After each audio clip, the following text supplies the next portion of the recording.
कल्पना एक मध्यम वर्गीय परिवार से थी जिसने अपनी स्नातक की पढ़ाई पूरी कर ली थी और अब वो अपने घर पर ही छोटे बच्चों को ट्यूशन पढ़ाती थी। कल्पना का रंग गोरा था और वह दिखने में बिल्कुल गुड़िया की। कल्पना के माता पिता उसकी शादी के लिए एक अच्छे लड़के की तलाश कर रहे थे, तभी कल्पना के मामा एक लड़के के बारे में बताते हैं। वो कहते हैं कि लड़का का नाम राहुल है, वह किसी कंपनी में मैनेजर के पद पर है और महीने के 70,000 कमाता है। कल्पना के माता पिता ने लड़के की फोटो देखी तो उन्हें लड़का पसंद आ गया। जब कल्पना की मां ने कल्पना को लड़के की तस्वीर दिखाई तो कल्पना ने कहा, जब आप दोनों को लड़का पसंद है तो मुझे भी पसंद है। अब लड़का और लड़की वालों के परिवार ने मिलकर शादी की तारीख तय कर दी।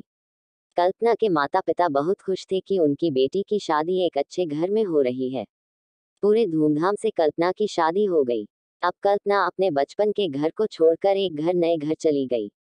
कुछ दिन तो कल्पना को अपने माता पिता और अपने घर की बहुत याद आई। कल्पना की शादी के अब महीने बीत गए थे। अब उसके पति राहुल पहले जैसा व्यवहार कल्पना के साथ करता था।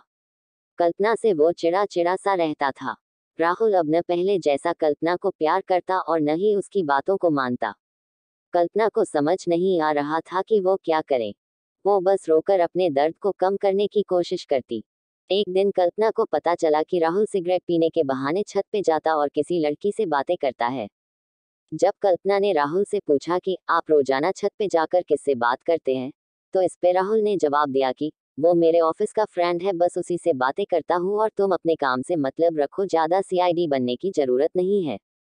होली का दिन था। राहुल के कुछ दोस्त उसके घर आए थे, सभी ने घर पर पार्टी किया। उस दिन राहुल का एक दोस्त थोड़ा ज्यादा ड्रिंक कर लिया था और उसने नशे में कल्पना के सामने जाकर कहा, भाभी आप इतनी प्यारी और मासूम हो, फिर भी राहुल भाई दिन भर उस घमंडी नेहा से बातें करते रहते हैं। लगता है कि आप राहुल भाई का सही से ख्याल नहीं रखते। ये सुख कल्पना का शक अब हकीकत बन चुका था। अगली सुबह जब कल्पना ने राहुल से पूछा कि ये नेहा कौन है और क्या लगती है आपकी। राहुल, मैं तुम्हें क्यों बताऊं। कल्पना, मैं बीवी हूँ आपकी। राहुल, देखो तुमसे पहले वो मेरे लाइफ में आई। कल्पना, तो फिर मुझसे शादी क्यों किया। राहुल, बस तुम अच्छी लगी इसलिए शादी कर लिया। कल्पना, अब तुम देखना मैं उस कामिनी लड़की को कैसे सबक सिखाता हूँ। नेहा को कब कल्पना ने कामिनी कहा तो राहुल ने गुस्से में कल्पना को बहुत मारा और उसे कमरे में बंद कर दिया। कल्पना के सास को सब पता था, फिर भी वह अपने बेटे के सामने एक शब्द भी नहीं बोलती थी। शाम को जब राहुल आया तब उसने रूम का दरवाजा खोला। उस दिन कल्पना की तबीयत खराब हो गई, फिर भी उसी हालत में उसने खाना बनाया। कल्पना ये सारी बातें अपनी माँ को बताना चाहती थी, लेकिन चाहकर भी वह नहीं बता पा रही थी, क्योंकि वह जानती था कि अगर उसके माता पिता को ये सब पता चलेगा तो वह परेशान हो जाएंगे। राहुल अब कल्पना के साथ नौकरानी जैसा व्यवहार करने लगा। छोटी छोटी बातों पे उसे मारता। कल्पना अब धीरे धीरे डिप्रेशन का शिकार होने लगी।